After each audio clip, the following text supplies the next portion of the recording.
Hey guys, what is going on? Welcome back to the channel. So unfortunately, some things have happened with the truck. I kind of been keeping a secret from you guys. I just kind of wanted to ride it out and see how it was going to go. But we got a code on the truck and it's time to actually fix something engine wise. So we'll get into that now and I'll let you guys know exactly what it is. So we got some parts over here, got some more parts arriving. I was fortunate enough to get back the air dog from the owner. The guy I sold my truck to.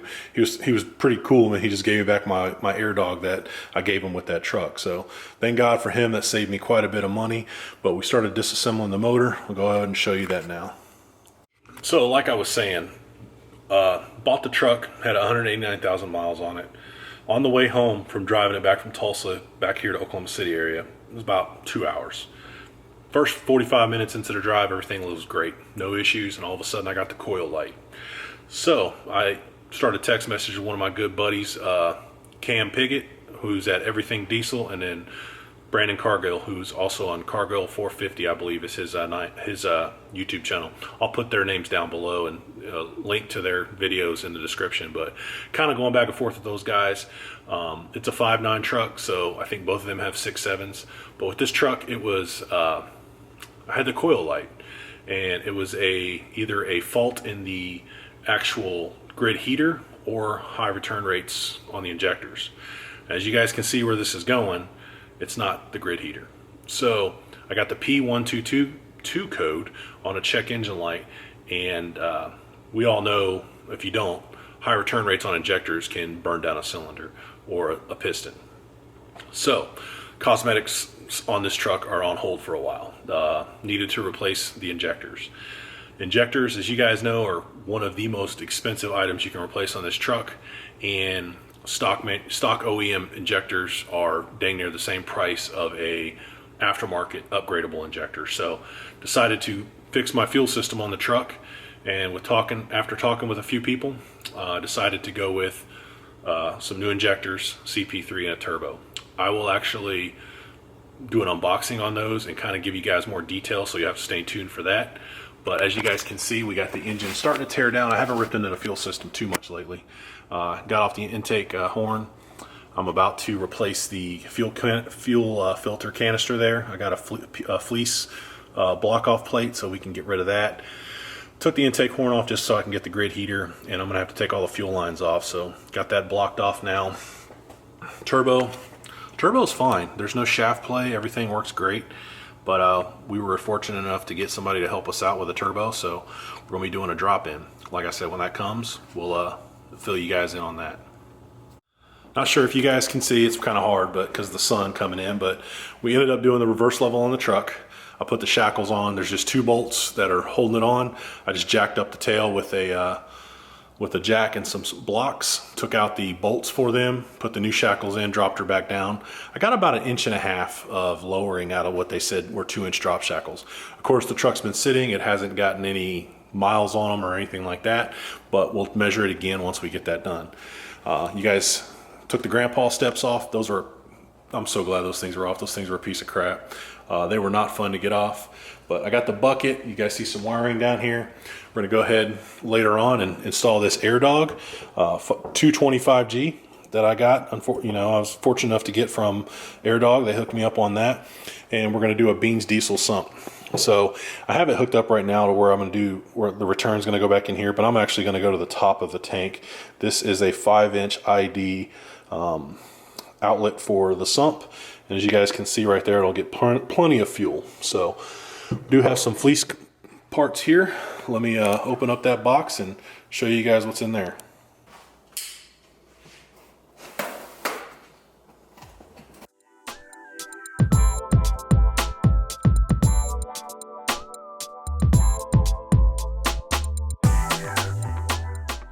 So as you guys see, we got the fuel filter bypass. I guess we have the fuel filter delete block. The only way you can do one of these is if you have a lift pump.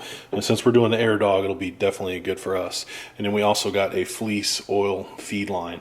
So nice quality product. I ordered a new oil drain, which is like 20 bucks off Amazon. But we're gonna start getting this build done on the performance side sooner than later.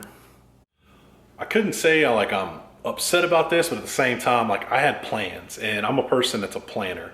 And when things like this happen, it sucks, but it is what it is. But the truck's going to be getting the performance stuff done sooner than later. I didn't want to go with stock injectors because I knew down the road I was going to be doing some bigger injectors. You'll have to stay tuned for that to see exactly what we got going on. But it's definitely going to be a little rowdy. So the truck is a dog. These trucks are supposed to have 325 horsepower from the factory. This truck is nowhere near that. With those injectors having high return rates, I'm pretty sure I was either down a cylinder or in a limp mode, because I would romp on this thing. I would hit 3,000 RPM and nothing would happen.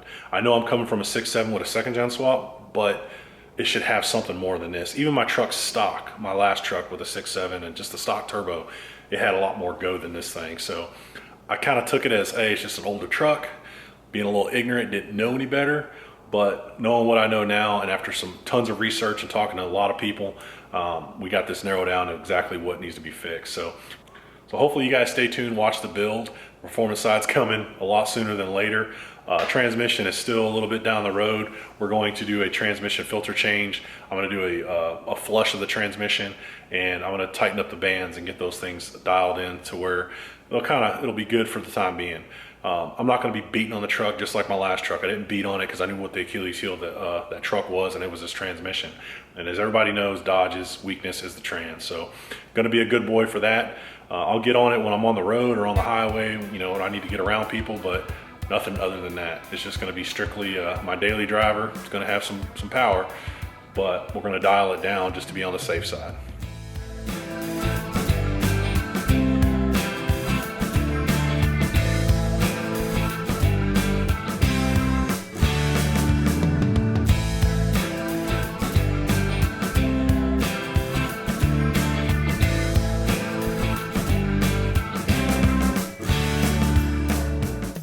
Alright guys, for the air dog install, we'll start of it just dropping the tank. What we're going to do here, first and foremost, what I did was disconnect the fuel lines. I pulled out the filler neck.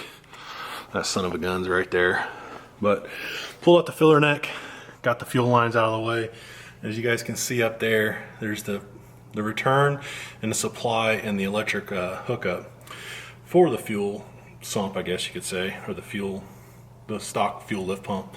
I'm in the process now of draining the tank, so wish me luck. Hopefully I don't make too big of a mess. Alright, so we got the fuel draining. I think I got about 10 gallons in there, about a quarter of a tank, so about 2 buckets worth. I got a fuel can I can put one of these into to kind of help suffice so they won't be overfilled.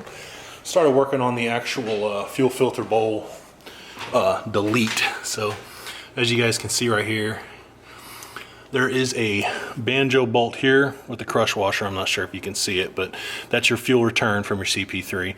There is a fuel supply on the bottom of the bowl, and then there's another banjo bolt back there that I'm going to take off. I've already loosened the mounting screws on there. That shouldn't be too bad of a job, but fuel's going to go everywhere. I'd rather not my garage smell like fuel, but it is what it is, and we're going to get it going. Alright, so let's see if we can get the light in here.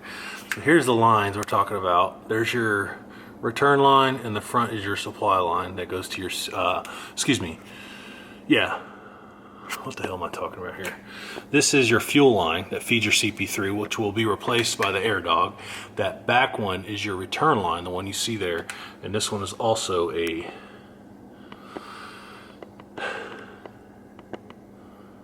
return line. So we have this line right here, that line right there.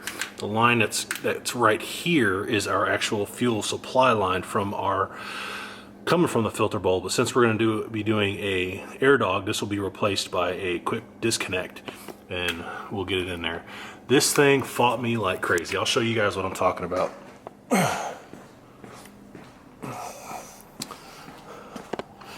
I'd never seen this, but there is 2 bolts on the back of this damn thing.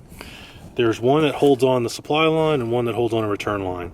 This thing fought me. I messed up because I took down the 2 mounting bolts right here and was trying to fight against holding it. But man, these suck. These two hung me up the worst. So one thing you want to do is make sure all your crush washers are off, and when you put the new ones on, she won't leak. All right, guys, that's going to be it for today's video. Hopefully you guys enjoyed it. Just give you a little quick update of some bad news that happened for me, and then kind of continue on and just go from there. It sucks that we have to do performance. Not really, but at the same time, I wanted to get her looking good. But we'll have to visit that another time. But on to the fuel mods we go and getting this thing turned on. So thanks for watching. If you guys haven't been here before, please like, comment, and subscribe. And make sure you turn on the notification bell. Until then, we'll see you guys on the next one. Have a good one.